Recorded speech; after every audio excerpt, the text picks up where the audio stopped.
ये कुंभ वाणी है। अब आप निखिल कुमार से कुंभ समाचार सुनिए। महाकुंभ में नारी शक्ति ने अब तक सबसे अधिक संख्या में अपनी मौजूदगी दर्ज कराई। प्रदेश की 27 जेलों के बंदियों द्वारा निर्मित 150 उत्पादों की प्रदर्शनी महाकुंभ में लगाई गई। दिव्य और भव्य महाकुंभ में लगातार श्रद्धालुओं के उत्साह में कोई कमी नहीं। लोगों ने सरकार द्वारा की गई व्यवस्था की जमकर तारीफ की और मेला क्षेत्र में इस्कॉन की तरफ से प्रतिदिन 1 लाख श्रद्धालुओं को महाप्रसाद का वितरण जारी। महाकुंभ में आज सुबह से ही श्रद्धालुओं का आगमन जारी है। लोग बड़े उत्साह के साथ संगम के घाटों पर स्नान करते हुए नजर आ रहे हैं। आज दोपहर तक 40 लाख से अधिक श्रद्धालुओं ने आस्था की डुबकी लगाई है और अब तक 56 करोड़ 75 लाख श्रद्धालु संगम में स्नान कर चुके हैं। जानकारी के लिए हमारे साथ जुड़े हुए फोन लाइन पर हमारे सहयोगी प्रवीण मिश्र। प्रवीण, इस समय मेला क्षेत्र का क्या माहौल देख रहे हैं आप?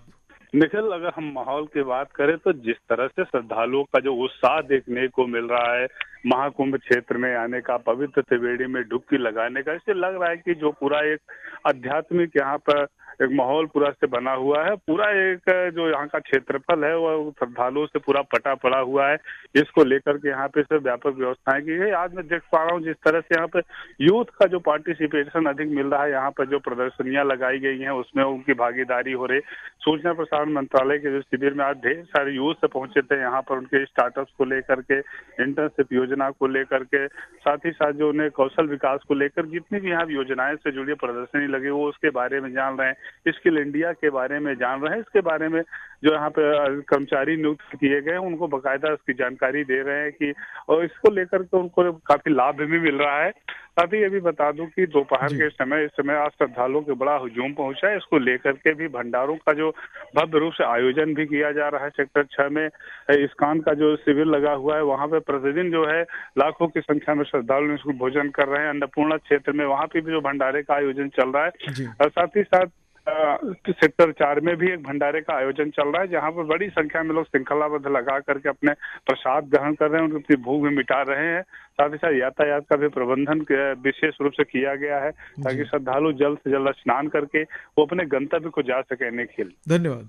महाकुंभ सनातन के विस्तार की नई इबारत लिख रहा है। यहाँ पर समाज के सभी वर्गों की भागीदारी हुई है। मेला क्षेत्र में नारी शक्ति की अब तक सबसे अधिक संख्या में मौजूदगी के कई सामाजिक निहितार्थ भी सामने आए हैं। सुनते हैं ये रिपोर्ट। देश में सामाजिक व्यवस्था पर हो रहे परिवर्तन पर अध्ययन करने वाले गोविंद बल्लभ पंत सामाजिक विज्ञान संस्थान के शोधार्थियों ने अपने शोध में नारी सहभागिता को लेकर जो प्रारंभिक निष्कर्ष सामने रखा है वो मौजूदा समाज की सोच का खाका खींच रहे हैं। संस्थान के निदेशक प्रोफेसर बद्री नारायण और associate professor doctor Archana Singh के नेतृत्व में ये शोध चल रहा है। डॉक्टर अर्चना सिंह का कहना है कि महाकुंभ आ रही आबादी में नगरीय क्षेत्र से आने वाली महिलाओं की संख्या भी बढ़ी है, खासकर 18 से 35 आयु वर्ग से, जो कई तरह के संकेत दे रही है। कुंभ एक ऐसा जगह है जो लोगों को, बहुत सारे ग्रुप्स को अपने में जोड़ता है। इसी समावेशन में इस बार महिलाओं की भागीदारी बहुत सशक्त रूप से और बहुत विजिबल रूप से कुंभ में दिखाई दे रही है। इसमें अगर पहला देखें तो वो महिला संतों का है, जो कि इस बार दीक्षा में आप समझिए कि बहुत सारी महिला संत दिखी, जो कि दिख रहा है कि सनातन कैसे महिला साध्वियों के प्रवेश को लेके बहुत ही गंभीर रूप से काम कर रहा है और उनको सम्मान देने के लिए पॉजिटिव कदम उठा रहा है। आप महिलाओं का पार्टिसिपेशन विमर्शों में देखिए तो यहाँ पे ढेर सारे विमर्श आयोजित होते हैं। तो आप देखिए कि उनमें महिलाओं पे, महिला केंद्रित, स्त्री केंद्रित विमर्श, उनके सशक्तिकरण को लेके ढेर सारे विमर्श हो रहे हैं। शोभा यात्रा निकल रही है, उनका एज अ श्रद्धालु पार्टिसिपेशन देखिए। युवा लड़कियां और मध्यम वर्गीय महिलाएं, कामकाजी महिलाएं छुट्टी ले लेके इसमें आई हैं। केवल वो ग्रामीण महिलाएं घर के किसी पुरुष के साथ आती थी, ये भी बहुत बढ़ा है। इसका तो श्रेय जो है वो आयोजकों को भी मिलना चाहिए कि एक बड़ा सुरक्षा बोध यहाँ रहा, जिससे कि कोई भी आने में इंडिया के किसी भी कोने से उसको झिझक नहीं हुई। डॉक्टर अर्चना सिंह का ये भी कहना है कि इस बार महाकुंभ में वुमेन ओनली ग्रुप की महिलाओं की संख्या अधिक थी, जो किसी पुरुष के साथ नहीं बल्कि अकेले आई थी। कुंभवाणी के लिए फरहत नाज। उत्तर प्रदेश के कारागार अब सुधार और आत्मनिर्भरता के केंद्र बन रहे हैं। इसका प्रमाण महाकुंभ में देखने को मिल रहा है। हमारे संवाददाता ने बताया कि प्रदेश की 27 जेलों के बंदियों द्वारा निर्मित 150 उत्पादों की प्रदर्शनी महाकुंभ में लगाई गई। त्रिवेणी मार्ग स्थित इस प्रदर्शनी में खाने पीने के सामान से लेकर सजावटी वस्तुएं, जूते, कालीन, फर्नीचर, आभूषण आदि प्रदर्शित किए गए हैं। गाजियाबाद जेल के बंदियों द्वारा बनाई गई पेंटिंग, आगरा के जूते, मथुरा जेल के बंदियों द्वारा निर्मित भगवान के वस्त्र और मिर्जापुर भदोही की कालीन लोगों को आकर्षित कर रही है। प्रदर्शनी में 2 रुपए के दिए से लेकर 12,000 रुपए तक की पेंटिंग उपलब्ध है। 11 जनवरी से अब तक करीब 7 लाख रुपए की बिक्री हो चुकी है। यह राशि संबंधित जेल के खाते से होते हुए बंदी कल्याण कोष में जमा कराई जाएगी। फतेहपुर जेल के बंदियों द्वारा बनाए गए इको फ्रेंडली कपड़े और जीन्स के थैले स्वच्छता और पर्यावरण संरक्षण को बढ़ावा दे रहे हैं। नैनी जेल के अनुदेशक दशरथ प्रसाद ने बताया कि इस प्रदर्शनी का उद्देश्य बंदियों के कौशल को निखारकर उन्हें आत्मनिर्भर बनाना है। मुख्यमंत्री योगी आदित्यनाथ के निर्देशानुसार जेलों को अपराधियों की शरण स्थली नहीं बनने दिया जाएगा, बल्कि यह सुधार और आत्मनिर्भरता के केंद्र के रूप में स्थापित की जाएंगी। कुंभवाणी के लिए आनंद पाठक। महाकुंभ के दौरान उत्तर प्रदेश की जेलों में एक अनूठी और आध्यात्मिक पहल की जा रही है, जिसके तहत कारागारों में बंद कैदियों को प्रयागराज के संगम के पवित्र जल से स्नान करने का अवसर मिलेगा। हमारे संवाददाता ने बताया कि राज्य का जेल प्रशासन कैदियों के लिए विशेष व्यवस्था कर रहा है ताकि वे भी इस आयोजन में भाग ले सकें।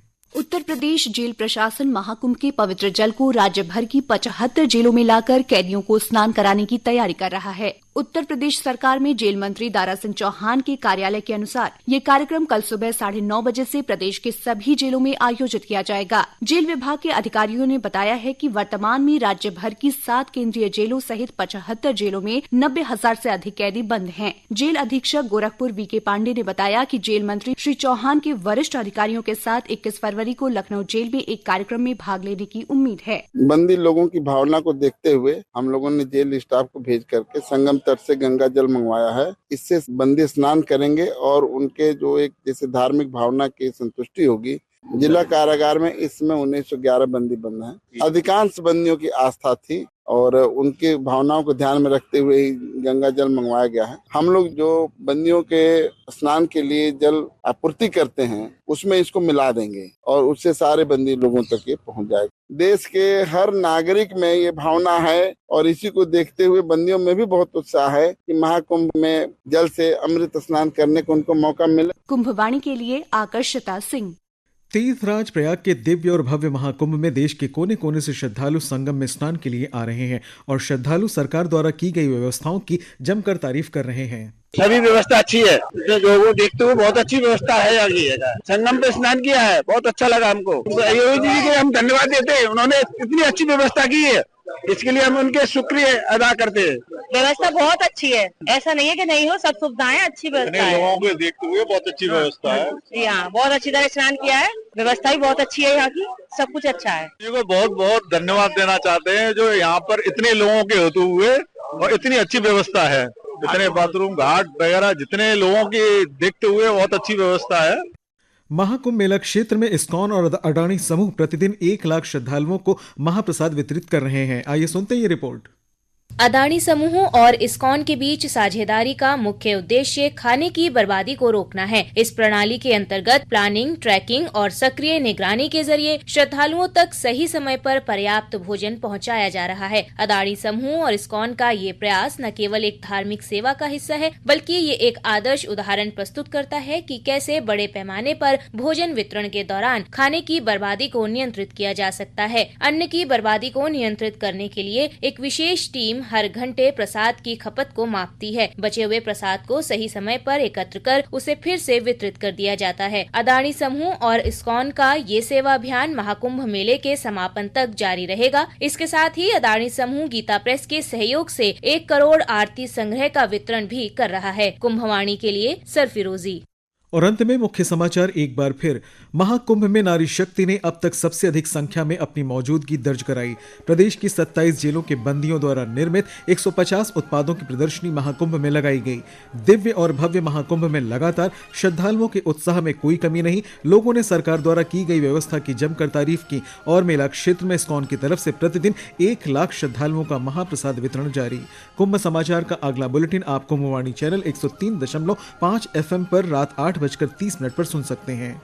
इसके साथ ही कुंभ समाचार समाप्त हुए। नमस्कार।